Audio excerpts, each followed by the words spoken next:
আপনারা যখন কাজ শুরু করতে যাবেন তখন এই যে উপরে যে আমি লাল মার্ক করে দিলাম যে জায়গাটা, এখানে লেখা আছে অফলাইন, ক্লিক করার পর অনলাইন হয়ে যাবে।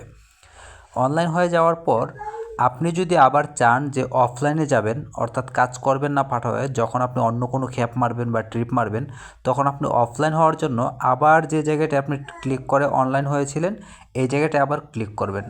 ক্লিক করার পরে এই যে লাল যে অফলাইন লেখা আছে এইখানে ক্লিক করার পরে আপনারটা অটোমেটিক অফলাইন হয়ে যাবে। তখন আপনার কাছে আর কোনো ট্রিপ আসবে না। আবার যখন আপনি অন্য একটা খ্যাপ মেরে আবার বসে আছেন পাঠয়ে কাজ করবেন, তখন আবার কি করবেন, এখানে ক্লিক করে অনলাইন হয়ে যাবেন। অনলাইন হওয়ার পর যখন আপনার এখানে রিকোয়েস্ট আসবে তখন কিন্তু এরকম দেখাবে।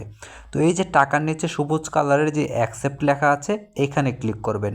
চেষ্টা করবেন যত দ্রুত পারেন এই অ্যাকসেপ্টে ক্লিক করার জন্য, নতুবা রিকোয়েস্টটা আপনি ধরার আগে কিন্তু অন্য কেউ ধরে ফেলবে।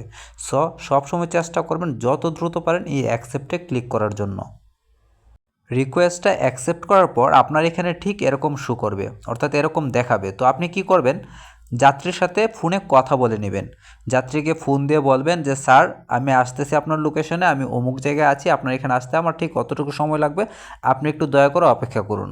তো যাত্রীকে কল দিতে গেলে আপনি যাত্রীর নাম্বারটা কোথায় পাবেন, এই যে তীর চিহ্নটা দেখতে পাচ্ছেন, এই তীর চিহ্নটা ধরে একটু উপরে টান দিবেন। উপরে টান দিলে এই যে এরকম নাম্বার যে অপশনটা আসছে এখানে ক্লিক করবেন। ক্লিক করার পর নাম্বারটা চলে আসবে, তখন আপনি ফোন দিয়ে কথা বলতে পারবেন। এখন ধরেন আপনি যাত্রীর সাথে কোনোভাবে যোগাযোগ করতে পারলেন না, এই ক্ষেত্রে কি করবেন? যদি কোনোভাবে যোগাযোগ হয়, যদি উনি ক্যান্সেল করতে চায়, তাহলে চেষ্টা করবেন যাত্রীকে দিয়ে ক্যান্সেল করানোর জন্য। এখন যদি যোগাযোগ নাই হয় তাহলে আপনি ক্যান্সেলটা কিভাবে করবেন? আপনি জাস্ট আবার এই স্ক্রিনটা ধরে একটু উপরের দিকে টান দিবেন। উপরের দিকে টান দেওয়ার পর এই যে দেখেন বাতিল লেখা আছে, লাল কালারের যে বাতিল লেখা আছে এখানে ক্লিক করবেন। ক্লিক করার পর আপনি এখানে যদি আপনি পড়তে না জানেন তাহলে আপনি কি করবেন, একদম নিচেরটা যে অন্যান্য লেখা আছে এখানে ক্লিক করবেন। ক্লিক করার পর আপনারটা অটোমেটিক ক্যান্সেল হয়ে যাবে। এইবার ধরেন আপনার হচ্ছে যাত্রীর সাথে কোনোভাবে যোগাযোগ হয়ে গেল, ফোনে কথা হয়ে গেল, আপনি যাত্রীর লোকেশনে যাবেন। আপনি যদি রাস্তা না চিনেন তাহলে আপনি কি করেন, এই যে উপরে যে যাত্রাপথ লেখা আছে এখানে ক্লিক করবেন। এখানে ক্লিক করা মাত্রই কিন্তু আপনি ম্যাপ ধরে যাত্রীর লোকেশনে যেতে পারবেন। এইবার ধরেন আপনি হচ্ছে যাত্রীকে পিক আপ করার উদ্দেশ্যে যাত্রীর লোকেশনে চলে আসছেন। লোকেশনে আসা মাত্রই এই যে কমলা কালারের যে লেখাটা আছে যাত্রীর অবস্থানে পৌঁছেছি, এইখানে ধরে একটা টান দিবেন। টান দেওয়ার পর এই যে মাঝে যে লেখাটা আসছে এবার সবুজ কালারে ক্লিক করবেন। এবার যাত্রী আপনার গাড়িতে উঠবে। যাত্রী আপনার গাড়িতে ওঠার পরে আপনি কি করবেন, যাত্রা শুরু করবেন।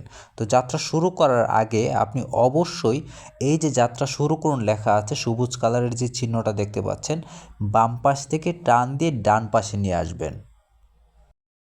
এইবার এই যে মাঝ বরাবর যে যাত্রা শুরু করুন লেখা আছে এইখানে ক্লিক করে যাত্রা শুরু করবেন। আপনার কাজ ধরেন আপাতত শেষ। আপনি এখন যাত্রীকে যাত্রীর অবস্থানে নিয়ে নামানোর আগ পর্যন্ত এই যে লাল কালারের যে চিহ্নটা রাইট শেষ করুন এইখানে ভুলেও ক্লিক করবেন না। যাত্রীকে নামানোর পরে এই যে লাল কালারের যে লেখাটা আছে এইখানে ধরে বাম পাশ থেকে ডান পাশে একটা টান দিয়ে তারপর হচ্ছে টাকা নিয়ে রাইট শেষ করে দিবেন। আমি আবারও আপনাদেরকে খুব সহজভাবে বিষয়টা বলি, যাদের বুঝতে সমস্যা হয়েছে তাদের জন্য সহজ হবে আশা করি। প্রথমে যাত্রীর লোকেশনে গিয়ে কমলা কালারের যে লেখাটা আছে এখানে একটা টান দিবেন। যাত্রী যখন গাড়িতে উঠবে তারপর আপনার সবুজ কালারের যে লেখাটা আছে ওইখানে একটা টান দিবেন। টান দেওয়ার পরেই এরকম লাল লেখা আসবে, আর ভুলেও টাচ করবেন না। যাত্রীকে গাড়ি থেকে নামার পর টাকা নিয়ে তারপর এই লাল কালারের যে চিহ্নটা আছে এইখানে ধরে টান দিয়ে রাইট শেষ করে দিবেন। এই যে এইভাবে টান দিবেন, দেওয়ার পর হচ্ছে এভাবে যাত্রার সমাপ্তি লেখা আসবে, এখানে ক্লিক করবেন। ক্লিক করার পর এই যে ভাড়া কত টাকা আসছে আপনার এখানে শো করতেছে, আপনি অত টাকা যাত্রীর কাছ থেকে নেবেন। নেওয়ার পর এই যে হ্যাঁ বাটন যেটা লেখা আছে একটা ঠিক চিহ্ন দিয়ে রাইট দিয়ে আপনি হচ্ছে অত টাকা নিয়ে লাল বাটনে আবার ক্লিক করবেন, আপনার ট্রিপ শেষ। আরেকটা বিষয় মাথায় রাখবেন, আপনার এখানে যত টাকা ভাড়া শো করবে ঠিক তত টাকাই আপনি যাত্রীর কাছ থেকে নেবেন, এর বেশি টাকা চাইবেন না। যাত্রী যদি আপনাকে ডিজিটাল পেমেন্ট করে তাহলে আপনার এখানে ঠিক এরকম কালার শো করবে, অর্থাৎ আকাশি কালার দেখাবে। আর যদি যাত্রী আপনাকে ক্যাশ পেমেন্ট করে তাহলে আপনার এখানে গ্রিন কালার দেখাবে, অর্থাৎ সবুজ কালার দেখাবে। সো বিষয়টা আশা করি আপনাদের কাছে পরিষ্কার হয়েছে। তো এই ছিল আজকের ভিডিও। আমি ভিডিওতে চেষ্টা করেছি আপনাদেরকে যথেষ্ট পরিমাণ বুঝিয়ে বলার। তারপরও যদি আপনাদের বুঝতে কোনো অসুবিধা হয়ে থাকে তাহলে আপনাদের এরিয়াতে যিনি ফিল্ড অফিসার হিসেবে আছে তার সাথে যোগাযোগ করবেন, তিনি আপনাকে বিষয়টা একদম ক্লিয়ার করে দিবে।